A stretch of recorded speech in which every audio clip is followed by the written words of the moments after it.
thought that dreams belong to other men.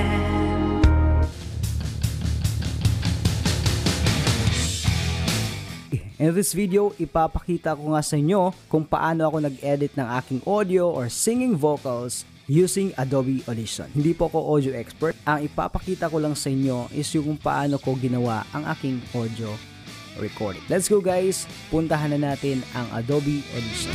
So first thing first, kailangan mong i-check yung microphone na ginagamit mo. Punta ka dito sa Edit. Tapos Preferences sa pinakababa. And then Audio Hardware. Sa Audio Hardware, kailangan mong ilagay yung microphone na ginagamit mo. In my case, ito yung microphone HD2. Ang microphone nito is nakakonect sa ating audio interface na Xtuga E22. And then our output para sa headphone natin is ganun din, nasa ating headphones HD2 pa din, nakakonect sa audio interface. Pagkatapos noon is okay na siya, click OK. So ngayon is gagawa na tayo ng multi-track recording dito. Puntahan natin si File, tapos New, okay, New, and then multi-track session. Karing mag-shortcut sa keyboard, Ctrl+N. Okay? So edit natin to. Tutorial. Sa track 1, lalagyan natin to ng music. Rename natin music. And then sa track 2 naman, lalagyan natin ng vocal 1, at track 3 is vocal 2. Dito sa music na part na track, lalagyan natin yan ng ating music. So punta tayo sa file, then import, then file, and then hahanapin natin yung ating music dito. Ito yun. Okay, click natin yan, open. Tapos malalagay siya dito sa ating favorite. Ito siya is i-drag lang natin dito sa ating track, music track. Drag and click OK. Ayan. So ito yung music natin. Play natin. And next natin is etong vocal 1. So pwede kang mag-record guys dito. Just click R dito sa kanyang pindutan. Or in my case, meron akong na-record na audio dito sa ating kanta. Ilalagay ko na lang dito. Then, drag natin. Okay, so ito na yung vocal natin guys. Tapos, ang gagawin natin is double click. Tapos, mapupunta tayo dito. Okay, hahanapin lang natin yung mga vocal na walang or hindi magagamit. Katulad dito. Sound check, check mic, testing check. Okay, so click natin yan, and then pwede mo siyang i-cut or delete. Cut na lang. Okay, so ito na yung pinaka-vocal natin. Play. I thought that dreams belong to other men. First thing first na gagawin natin guys is lilinisin natin yung vocal natin. Maghahanap tayo dito ng noise floor. Okay, ito siya. Tingnan natin kung meron. Play.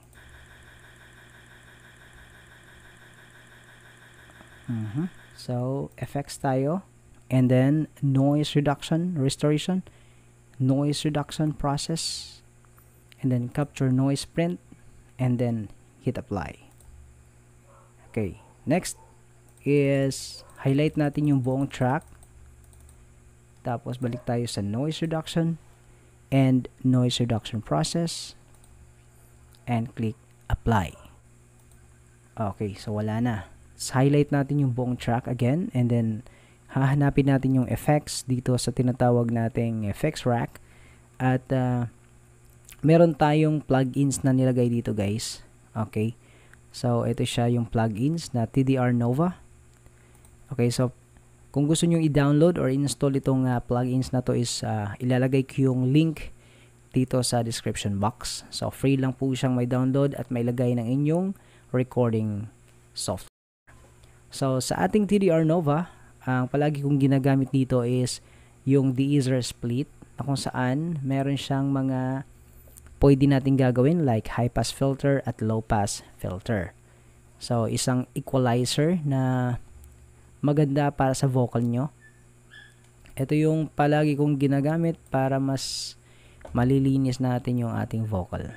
So ito yun, de-esser split, tapos engage natin yung high pass filter at low pass filter. Dito pwede mong i-change yung setup dito guys. Pwede mong taasan itong 50 Hz. Ayan, ganyan. Or depende na yan sa inyo. Depende yan sa vocal natin. Okay? So dito in my case wala na akong gagawin pa kundi ito na lang. Ito yan. Default, nakaset ito sa default. Then engage ang high pass filter at low pass filter and then hit apply. So kung wala kang TDR Nova, pwede mong puntahan itong effects. Tapos filter and EQ, and then parametric equalizer. So ganun din yung mga gamit niya guys. Makikita nyo, meron din siyang high pass filter at low pass filter. So next natin is effects tayo, and then amplitude and compression. Puntahan natin si multi-band compressor, and then kapag para sa inyo is medyo mahina yung inyong audio, pwede kang pumili dito. Meron siyang raised vocals, pop master at marami pang iba. So palagi ko siya ginagamit raised vocals sapagkat medyo mahina yung microphone natin. Kaya click ko yan, wala nang babaguhin pa, click apply. Okay, highlight natin yan ulit. Effects, amplitude and compression, and then puntahan natin si single band compressor. So ito, ang palagi kong ginagamit dito is yung voice leveler na kung saan nasa set ko siya nasa around 10 dB or negative 6 dB. Okay na siya. Negative 6 dB. Ayan. And then, click. So, magiging mangyari doon is yung frequency ng voice mo kahit gaano kataas, gaano ka malakas is nasa around negative 6 lang siya palagi. Next natin, effects. Pagkatapos doon, amplitude and compression, and then normalize. Dito sa normalization, ganun din, negative 6 dB. Ayan. So, ibig sabihin, hanggang dyan lang yung pinaka-normal na frequency ng inyong voice sa negative 6 dB. Hit apply, and then walang nangyayari. Ganun din, kasi naka-hard limit tayo ng negative 6 dB. Okay. Then, next natin is highlight ulit, and then effects, and then puntahan natin si special, etong tinatawag natin na voice enhancer. Na kung saan sa voice enhancer, makikita mo meron tayong mga presets dito. Male, female, and music. Ayan. Female, male, and music. Okay? So, male yung pipiliin natin. Click apply. Punta tayo sa effects. And then, amplitude and compression. And then, normalize. Balik tayo dito sa negative 6 dB. Okay. So, ito na siya. Para sa akin, okay na tong voice na to. I thought that dreams belong to other men. Okay, so okay na siya. So balik tayo dito sa multi-track. Okay, dito sa multi-track is ang gagawin natin is synchronize natin yung music dito sa ating voice. So try natin i-play. I thought that dreams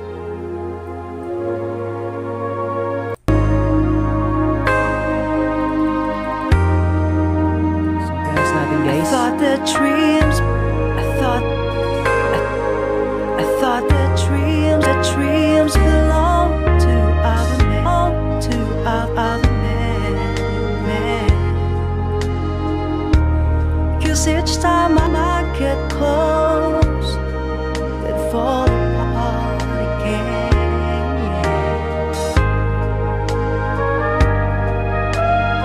Stop natin, balik tayo guys. Play natin yan. I thought that dreams belong to other men. Next natin, nakuha na natin yung timing ng ating voice dito sa ating music guys. Ang gagawin lang natin is hold natin to tapos drag. Ganyan, hold tapos drag natin. Okay? So ayan yung kung paano natin i-adjust yung ating voice, ating vocal dito sa ating music para mag-synchronize sila. Okay? Dito na natin magagamit si vocal 2 kasi ang gagawin natin sa vocal 1 is right click natin yan tapos copy. Then paste natin dito sa vocal 2. Ang mangyayari dito guys is medyo lalakas yung voice mo or audio dito sa ating vocal. Okay, pansinin natin, i-mute natin itong pangalawa. Then play natin. I thought that dreams belong to other men. 'Cause each time I get close. Depende na yan sa inyo kung isa lang yung gagamitin nyo. But for me, mas maganda yung dalawa na pinagsasama para mag-stand out yung voice natin. So, ito yung pinakagandang gagawin natin, guys. Reverb ng ating voice. So, ang lalagyan natin ng reverb is itong vocal 2. Although, apektado yung vocal 1 sa gagawin natin. Okay, so, double-click natin to. Double-click. Tapos, ito na yun. Babalik siya dito sa interface. Hit effects. And then, punta tayo sa reverb. And then, studio reverb. Usually, yung ginagamit ko kapag, especially kung slow yung kanta, is itong vocal reverb large. Ayan. So, ito yung kanyang setup. Sa room size is 100%. And then, dito sa output level, sa dry is nasa around 50. At wet is 50 din. So, apply natin yan. Okay. So, dito guys, yung frequency natin is medyo bumaba. Nasa around negative 12 dB. So, gagawin natin is effects. And then, punta tayo sa amplitude and compression and normalization around negative 6 dB. Tapos, babalik siya sa negative 6 dB. Tapos, ito na siya. Pakinggan natin. I thought that dreams belonged to other men.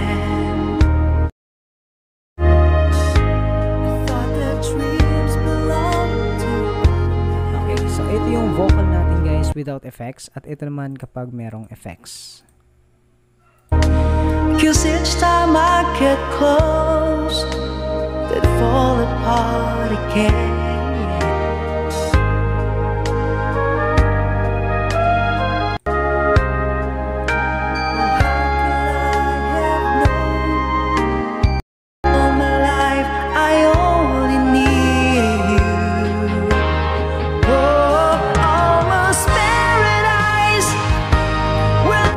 Ito yung final output natin sa ating multi-track recording with several effects na nilagay natin.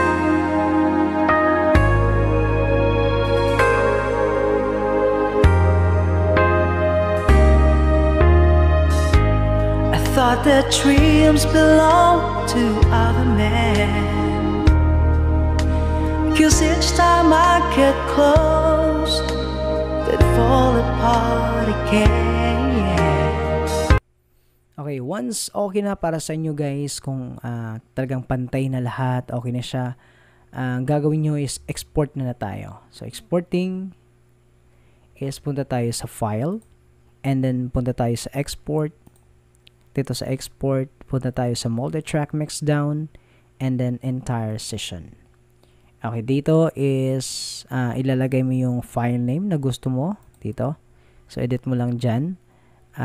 Tapos location kung saan mapupunta yung inyong output, and then of course yung format nyo is nasa MP3 audio. Ito yung pipiliin mo para mas maganda, and the rest okay na siya.